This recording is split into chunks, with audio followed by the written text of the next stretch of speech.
A day in the life as a flight attendant, airport standby. I remember last time na nag-airport standby ako. Pag check-in ko, they called me right away. Tapos pinalipat kagad ako as deadhead to Richmond, Virginia. Kasi one FA called out sick. So ako yung pinalit, which is good.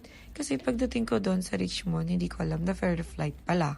So I got the chance to experience fair flight. So by the way, back to airport reserve. So dito nag-check-in na ako and then nag-bathroom lang and then I have to fix my hair kasi super strict talaga sila dito in terms of grooming. Tapos after nyan, plano ko diretso na ako sa crew lounge namin para lang mag-nap. But of course, hindi pwede na walang kape. Then, may nakita akong empty gate so nag-sit-in muna ako. And then tumawag sa mga inay, sa mga tatay, just a quick catch-up. Alam niyo ba, since nagpunta ako dito, hindi po pwedeng hindi ako sila makakausap.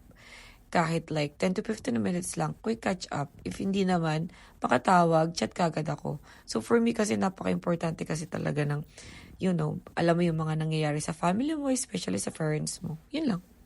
Then after here, bumaba na ako sa crew lounge para lang mag-nap. Hindi ko kayo pwedeng isama kasi that's a private. I mean, it's not just bawal, but I choose not to. Kasi restricted area kasi siya. And then privacy of my company na din. So from here, I got a call that I have to stand by sa gate kasi medyo malilate daw yung FA. So as an airport reserve and standby, I have to be at the gate kumbaga waiting if makakaabot pa yung FA, and if it's not, ako yung magte-take over ng flights niya. Then buti na lang dumating siya like 10 minutes before the boarding. So tambay na naman si bakla. So balik tayo sa crew lounge. Well, konting oras na lang din naman. Tapos matatapos na yung shift ko. So around 2 p.m., pupunta na ako yun sa main terminal. Doon ako maghihintay hanggang sa mag-uwian. Alam niyo ba, natutuwa akong tumambay sa arrival gate kasi doon ka makaka-witness sa mga dumadating. Tapos makikita mo ang saya-saya nila kasi they reunited with their loved ones. Makikita mo ang daming may dalang flowers and balloons. Nakakatuwa lang at nakakagalak maka-witness ng mga ganong moments.